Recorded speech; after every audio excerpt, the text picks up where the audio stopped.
Muy bien, ya entramos en la segunda hora de Ser Industria Radio, desde la ciudad de La Plata, desde las 221 Radio, y vamos a hablar de un tema que tiene más que ver con el bolsillo de cada ciudadano, ¿no? Para eso tomamos contacto con David Miazo, economista jefe de la Fundación Agropecuaria para el Desarrollo de Argentina, FADA. David, ¿cómo estás? Darío Ríos te saluda. Buenos días, un gusto estar conversando contigo. Bueno, un gusto volver a encontrarte telefónicamente. Y bueno, desde FADA hicieron un trabajo muy importante, muy interesante además, que vincula un poco el deterioro, muestra el deterioro del valor del peso en relación a lo que uno compra en los supermercados, a los alimentos, ¿no? Exactamente. Este es el que estás hablando del changómetro, que básicamente es una traducción de los datos de inflación para verlos de otra manera y poder apreciarlo tal vez un poco mejor o asociarlo a lo que vos estás mencionando, que es la pérdida de valor de la moneda.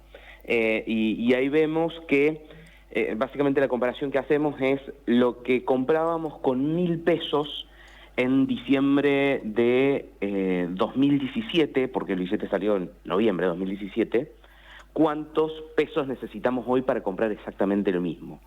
Y en alimentos y bebidas nos da que hoy necesitamos 12.650 pesos, casi 13.000 pesos para redondearlo de alguna manera, para comprar lo que comprábamos con 1.000 pesos en diciembre de 2017.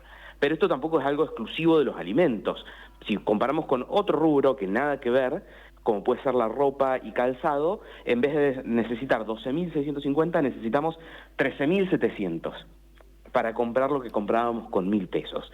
Y eso pasa en realidad con casi cualquier rubro que uno tome, digamos, no es un problema exclusivo de un sector económico. Ajá, y esto un poco con la dinámica de pérdida, en realidad, que tenemos, en medio que la cotidianidad nos hace perder esa relación, ¿no? Sí, tal cual, uno sabe que las cosas suben, que suben mucho, pero bueno, así cuando lo miramos con una mirada de 5 años y 3, 4 meses, la verdad que toma dimensión, es decir, bueno, se multiplicó por 12 y pico, por 13 la cantidad de pesos que necesitamos para comprar lo mismo, ¿no? Y eso te da la pauta justamente en ponerlo la gente que nos está escuchando no puede ver la gráfica, pero la puede encontrar en las redes sociales, que son todos billetitos de 1.000 que se van apilando, ¿no? Cada vez necesitas más pesos para comprar los mismos productos. Y eso es porque Argentina no tiene un problema de precios. En realidad, en Argentina no tenemos un problema de que los precios suben. Tenemos el problema de que la moneda baja, entonces cada vez necesitamos más pesos para comprar los mismos productos o el mismo dólar, digamos. Las dos cosas son un síntoma de exactamente la misma enfermedad, que es que la moneda pierde valor. Y eso también lo vemos, por ejemplo, con la discusión del billete nuevo de 2.000 pesos, que todavía faltan algunas semanas para que lo empecemos a ver. Hoy, con estos datos que estamos conversando nosotros, necesitaríamos un billete de 13.000 pesos para que tenga el mismo poder de compra que tenía el de 1.000 cuando salió. Por eso el de 2.000 también llega muy tarde. Por eso tampoco nos alcanzan las impresoras que tenemos y tenemos que estar importando billetes, digamos. Forma parte todo de la misma cuestión. Sí, ese es otro temita de la importación de billetes, ¿no? Que se había mandado a hacer a Brasil, no se mandan más a Brasil. Ahora se está haciendo Mali y Vietnam. Exacto. Aparentemente no le pagaron nunca a los brasileros, pero bueno. Bien, no sabía que venía de ahí el tema. Y por ahí, por eso se hubo que cambiar de proveedor. Pero bueno, esto también se refleja en lo que uno observa en las compras, ¿no? En los supermercados, que quizá la gente habituada, no toda la gente habituada a comprar el chango entero, ahora lo fracciona, ¿no? ¿Lo han visto también desde ese lado? Sí, en lo que son las compras, en general se ven varias tendencias. La primera es un crecimiento del consumo de segundas y terceras marcas, ¿no? Porque la gente, el consumidor, todos nosotros, la primera actitud defensiva que toma es tratar de seguir consumiendo las mismas cantidades, pero reduciendo la calidad o reduciendo la marca. Y eso claramente uno lo puede ver en los supermercados, como marcas que antes tenían muy poca participación en las góndolas, hoy tienen una participación mucho más grande porque justamente parte del consumo se va a esas segundas marcas. Esa es una de las cosas que se está viendo. Si eso también lo puedes llevar a la carnicería, lo puedes llevar a la verdulería. Por ejemplo, en el caso de la carnicería se consume un poco menos de carne vacuna y se consume más carne de cerdo, más carne de pollo, que son carnes naturalmente más baratas. O en la verdulería se dejan de consumir algunas frutas y verduras un poco más caras y se consume más exclusivamente lo que es de estación, lo que está un poco más económico. Son todas estrategias que tiene la gente para tratar de decir, bueno, tengo que seguir llenando el plato de comida, pero trato de llenarlo de alguna manera un poco más económica. Y después lo que voy a decir del fraccionamiento. Hoy una compra muy limitada de supermercado, tranquilamente juntás entre 20 y 30 mil pesos, ¿no? Claro. Entonces, bueno, eso también lleva a que, bueno, mucha gente, sobre todo quien no tiene algún ingreso fijo, porque bueno, el que tiene un ingreso fijo, un sueldo, cobra a principio de mes, puede tener una dinámica de consumo, pero después quien cobra por semana o por día o por hora, no puede tener esa misma dinámica, entonces ahí sí se dan fraccionamientos, tanto por los montos que estamos conversando, que significa una compra mediana, ni siquiera te diría llenar el chango, porque ni te alcanza para un cuarto del chango lo que acabo de mencionar, sino una compra más o menos mediana.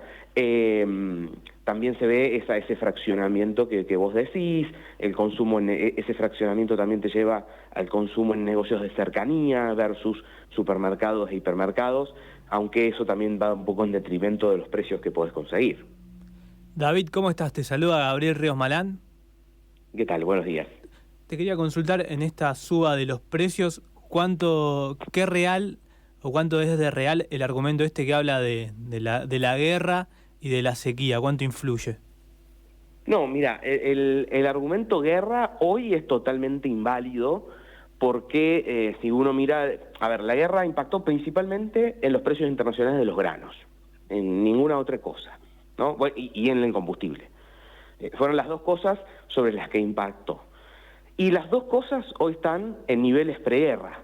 El petróleo creo que quedó un poquito por encima, pero los granos están en nivel preguerra, o sea que sobre los alimentos hay un impacto que hoy que puede haber existido en algún momento del año pasado, pero que hoy ya no existe, ¿no? Entonces, el argumento de guerra no tiene nada que ver con la inflación que estamos viendo hoy.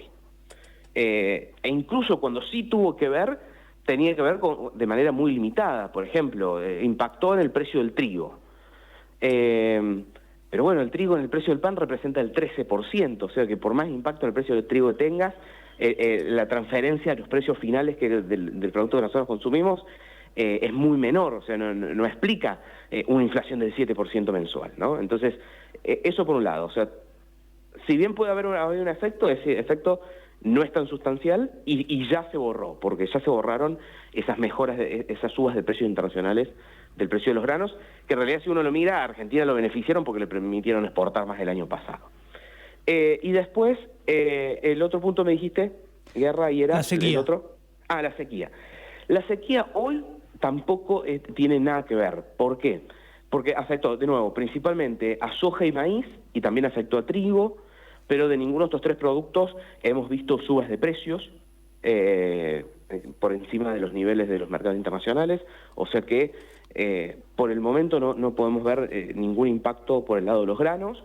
Por el lado de la carne, al contrario, ayudó a que la inflación sea más baja, porque la carne viene creciendo varios puntos por debajo de la inflación durante el último año. Si bien en enero tuvo una suba importante, incluso con esa suba viene creciendo por debajo de la inflación, justamente porque los productores no tienen pasto en los campos para retener el ganado y han tenido que, esto viene pasando desde mediados del año pasado, han tenido que salir a vender el ganado porque no lo pueden retener. Eso ha generado una mayor oferta de lo normal y ha generado que el precio de la carne en realidad se mantenga por debajo de la inflación durante todos estos meses.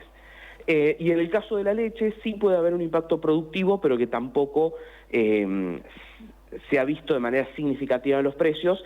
La leche más o menos viene al ritmo del precio al ritmo de la inflación promedio. Entonces, la verdad es que ni de la sequía ni de la guerra hoy estamos viendo realmente factores que expliquen estos niveles de inflación. ¿Y cómo ves vos desde tu experiencia que Ucrania, que es un país que hace más de un año que está en guerra, tenga menos inflación que nosotros? Bueno, tal cual, vos ahí que nos estás mostrando algo muy claro, digamos. La inflación realmente es... Bastante menos, además, ¿no? Sí, bastante menos. Bueno, es que nosotros tenemos una inflación autogenerada, digamos, nadie... Por eso uno empieza a buscar todos estos argumentos y en realidad cuando los escarba un poquito no hay nada, porque la inflación es totalmente autogenerada. ¿Y autogenerada por qué? Por la pérdida de valor de dinero que decíamos recién. O sea, en la Argentina lo que está pasando es que el peso pierde valor muy rápidamente. ¿Por qué el peso pierde valor muy rápidamente? Primero porque no dejamos de imprimir pesos. Recién estamos conversando que ya no nos alcanzan ni nuestras impresoras, tenemos que estar importando billetes al ritmo que necesitamos imprimir. Y eso es lo que efectivamente se necesita imprimir para que ande en la calle, más lo otro, que son transacciones electrónicas, todo eso, que ni siquiera necesitan los pesos, ¿no? Pero esa emisión monetaria que es física y no física, claramente hace deteriorar el valor de la moneda. Y después es la confianza, porque el peso, el dólar, el real, son papel impreso, básicamente. Para que tengan algún valor tienen que tener confianza. Y bueno, confianza en que en el país, en el futuro económico, en el Banco Central, bueno, y acá hay una desconfianza creciente, ¿no? Entonces, mientras más incertidumbre haya, más desconfianza, se ven los números de gasto público, por ejemplo, que es un tema central para lograr estabilizar el valor de la moneda, y tenemos este primer trimestre, ya incumplimos la meta con el FMI, y las incumplimos por tanto que ya nos va a llevar a incumplir la meta del primer semestre, como para tener un indicador del nivel de gasto que estamos teniendo, y ese alto nivel de gasto exige un alto nivel de emisión monetaria que de nuevo deteriore el valor de la moneda. Entonces, tenemos todos estos factores que hacen que el peso pierda valor muy rápidamente. Así es. Y uno, bueno, obviamente que no estábamos vivos cuando fueron las guerras mundiales, ¿no? Pero en la Segunda Guerra Mundial, por lo menos, Argentina fue un gran exportador de alimentos y hizo un importante ingreso de divisas, ¿no? Ahora pareciera que esta oportunidad que tiene nuevamente, desgraciada, porque nadie quiere que haya una guerra, la estamos desaprovechando. Sí, tal cual. Es que de hecho, si uno miraba el año pasado los impactos en precios, es lo que yo te decía recién. Argentina más lo beneficiaba de lo que lo perjudicaba, porque lo benefició por el lado de las exportaciones agropecuarias y lo perjudicó por el lado de las importaciones energéticas. Pero si uno hacía la cuenta, era más el impacto positivo que el impacto negativo. ¿Por qué? Porque Ucrania y Rusia son también productores agrícolas más o menos relevantes. Rusia en el caso de trigo, Ucrania en el caso de aceite de girasol, de maíz.